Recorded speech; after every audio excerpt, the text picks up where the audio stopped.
pemudik tewas dan 270 lainnya luka berat.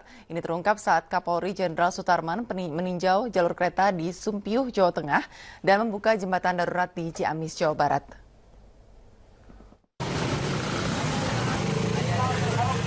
Setelah mengalami perbaikan selama 3 hari, jembatan darurat Cibariuan yang ambrol akhirnya bisa dilalui. Sebelum membuka jembatan, Kapolri Jenderal Sutarman sempat meminta jaminan kepada Kepala Dinas Bina Marga Jawa Barat bahwa jembatan darurat Cibariuan aman dilalui. Kapolri berharap dibukanya jembatan Cibariuan bisa mengurangi kemacetan di jalur selatan Jawa Barat. Sementara itu, hingga H-3 Lebaran, 163 pemudik tewas dan 270 lainnya luka berat. Hal tersebut diungkapkan oleh Kapolri Jenderal Polisi Sutarman saat meninjau jalur mudik di perlintasan kereta api Sumpiuh, Kabupaten Banyumas, Jawa Tengah. Dengan jumlah korban meninggal dunia 163 orang meninggal dunia. Yang luka beratnya sudah 270. Kemudian yang luka-luka ringannya cukup banyak. Tapi dari kualitas maupun jumlah yang meninggal dibandingkan tahun lalu sangat menurun. Kapolri sempat memeriksa perlintasan kereta api Sumpiuh yang sempat dilalui pemudik. Setiap harinya hampir 99 kereta api melintas perlintasan ini dengan selang waktu 10 menit. Tim Liputan, RCTI melaporkan. Pemirsa, sehari jelang Lebaran, sejumlah wilayah di Jakarta dilanda banjir. Salah satunya kawasan Petogogan, Kebayoran Baru, Jakarta Selatan yang sempat terendam banjir hingga 1 meter.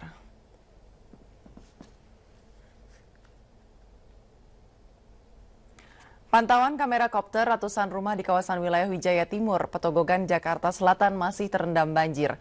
Jika pada Minggu pagi ketinggian air mencapai lebih dari 1 meter, menjelang sore ketinggian air di kawasan Petogogan sudah mulai surut. Ketinggian air di kawasan ini kini sekitar 50 cm. Meski dilanda banjir, sebagian besar warga yang tinggal di kawasan ini memilih tinggal di rumah mereka. Para pemudik yang berangkat dari Terminal Kampung Rambutan, Jakarta Timur harus melewati genangan banjir. Meski masih terdapat genangan banjir, aktivitas penumpang yang akan mudik di Terminal Kampung Rambutan, Jakarta Timur tetap berjalan. Banjir di Terminal Kampung Rambutan akibat intensitas hujan yang tinggi. Berdasarkan data posko arus mudik di Terminal Kampung Rambutan, jumlah pemudik terus mengalami penurunan. Puncak arus mudik terjadi pada hari Jumat kemarin atau H-3. Tercatat lebih dari 15.000 penumpang yang mudik dengan menggunakan 610 bus.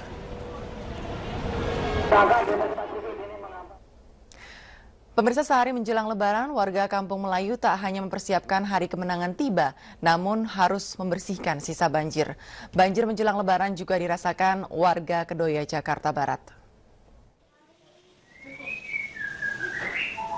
Banjir mulai surut. Namun warga Kampung Pulo di Kampung Melayu harus menyiapkan tenaga ekstra untuk membersihkan sisa banjir. Ibu Maisaro salah satunya yang harus menghadapi banjir sehari sebelum Lebaran. Itu bagaimana persiapan untuk besok? Apa akan tetap di sini atau mengungsi ke rumah saudara?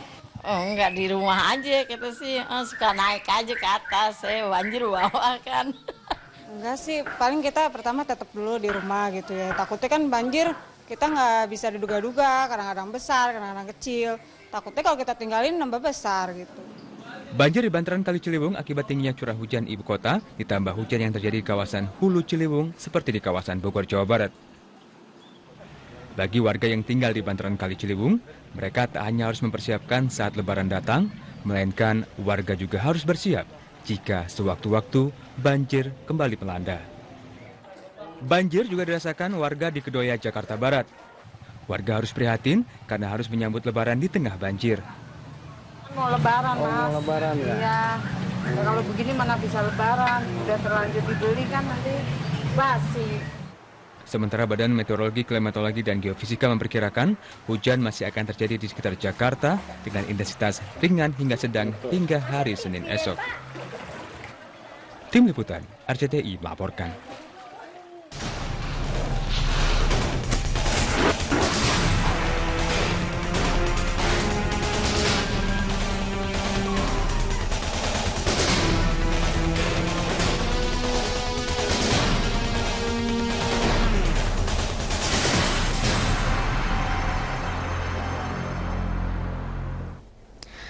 Israel dan Hamas telah sepakat untuk melakukan gencatan senjata, namun hanya selama 12 jam.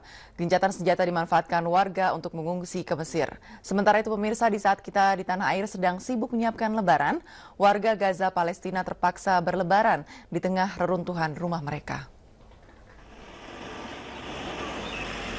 Sejumlah warga Gaza Palestina yang terluka menyeberang ke Mesir untuk menjalani perawatan medis.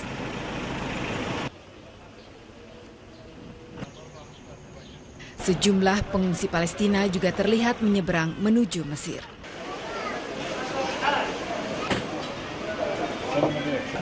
Sementara itu, militer Israel merilis video pertempuran sengit Jumat malam sebelum gencatan senjata selama 12 jam diberlakukan.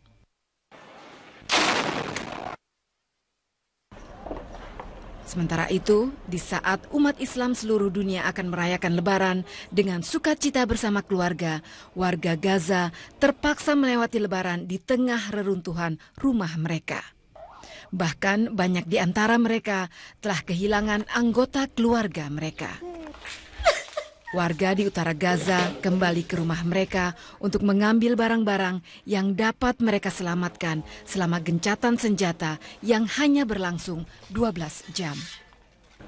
Seluruh lingkungan tempat tinggal mereka hampir rata dengan tanah akibat serangan udara dan tank Israel. Jangankan merayakan Lebaran, kini mereka bingung hendak tinggal di mana.